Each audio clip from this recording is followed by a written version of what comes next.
வணக்கம். நான் உங்களின் அன்பு சகோதரி மாலதி பாலன். நேற்றைய தொடர்ச்சியை இன்று பார்ப்போம். சாக்ரடீஸின் பகுத்தறிவு பிரச்சாரத்தைக் கண்டு அரசாங்க அதிகாரிகள் ஆத்திரமடைந்தனர். இளைஞர்கள் சிந்திக்கத் தொடங்கினால் அது தங்களுக்கு ஆபத்தாக முடியும் என்று அஞ்சினர். அதனால் சாக்ரடீஸை சந்தித்து உங்களுடைய பகுத்தறிவு பிரச்சாரத்தை நிறுத்திக் கொள்ளுங்கள் என்று கூறினார்கள். ஆனால் சாக்ரடீஸ் அவர் போக்கை மாற்றிக்கொள்ளவில்லை. இதனால் சாக்ரடீஸை அரசாங்கம் கைது செய்தது. கடவுளை நம்ப மறுக்கிறார், சாக்ரடீஸ் மக்களிடையே நாத்திக பிரச்சாரம் செய்கிறார், இளைஞர்களின் மனதை கெடுக்கிறார் என்று குற்றம் சாட்டி அவரை நீதிமன்றத்தில் நிறுத்தினார்கள். தன் மீது சாட்டப்பட்ட குற்றச்சாட்டுகளுக்கு நீதிமன்றத்தில் பதில் அளித்தார். வரலாற்று சிறப்புமிக்க அவருடைய நீண்ட வாதத்தின் முக்கிய பகுதிகள் வருமாறு. எனதருமை ஏதென்ஸ் மக்களே, இன்று என் மீது சாட்டப்பட்டிருக்கும் குற்றச்சாட்டுகள் புதியவை அல்ல. பல ஆண்டுகளாக பொறாமைக்காரர்களின் மனதில் பொங்கிக் கொண்டிருக்கும் உணர்ச்சியின் வெளிப்பாடுதான் இது. என்னை ஒரு நாத்திகன் என்றும் கடவுளை பழிப்பவன் என்றும் குற்றம் சாட்டுகிறார்கள். ஆண்டவன் என்பவனே இல்லை, அப்படி ஒரு சக்தியும் இல்லை என்று நான் கூறினேனா?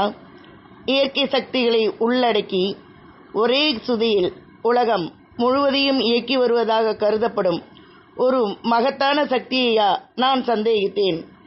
இவற்றையெல்லாம் நான் பழித்தேன் என்று யாராவது கூற முடியுமா?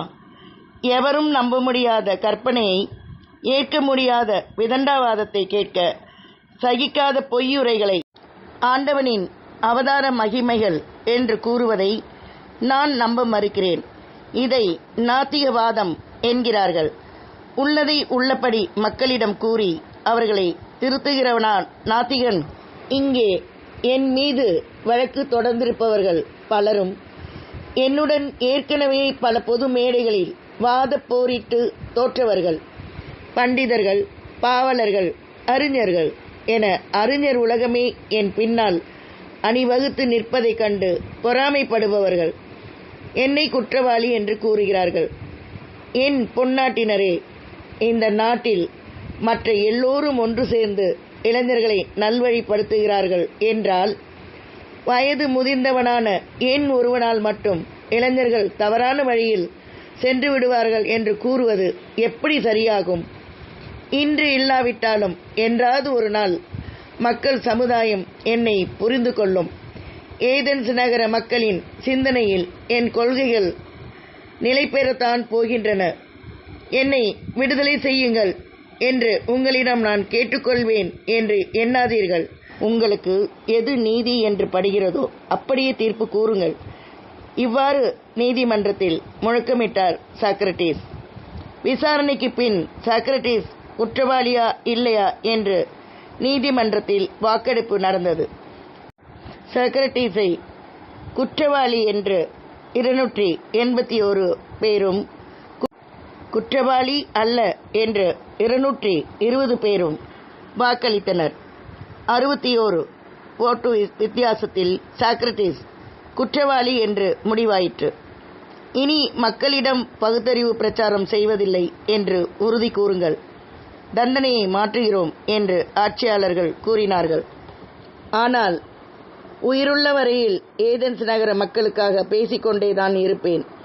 உண்மையை தேடி அலையும் என் மக்களுக்கு சிந்திப்பதற்கு சொல்லிக் கொடுப்பதற்காகவே நான் வாழ்கிறேன் என்றார். இதன் காரணமாக சாக்ரடீஸ்க்கு தண்டனை அளிப்பது என்பது முடிவாயிற்று. முதலில் அவரை நாடு கடத்த ஆலோசிக்கப்பட்டது. பின்னர் பெரும் தொகை ஒன்றை அபராதம் கட்டினால் விட்டுவிடலாம் என்று தெரிவிக்கப்பட்டது. ஆனால் இந்த 2 தண்டனைகளையும் ஏற்க சாக்ரடீஸ் மறுத்துவிட்டார். இதனால் அரசாங்கம் ஆத்திரமடைந்து, உன் போக்கு ஆட்சியாளர்களை அவமதிப்பதாக இருக்கிறது என்று கூறி மரண தண்டனை விதித்தது.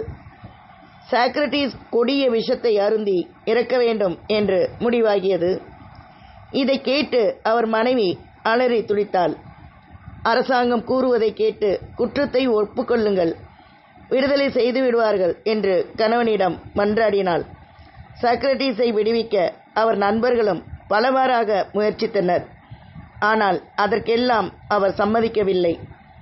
ஒரு கோப்பையில் ஹெமலாக் என்ற கொடிய விஷம் அவருக்கு கொடுக்கப்பட்டது.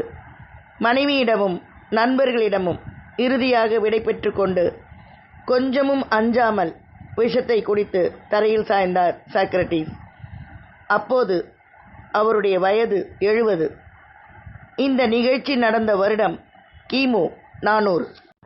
இத்துடன் சாக்ரட்டிஸின் வாழ்க்கை வரலாறு முடிந்தது. நாளை வேறொரு பதிவில் உங்களை மீண்டும் சந்திப்பேன். நன்றியுடன் உங்களின் அன்பு சகோதரி மாலதி பாலன்.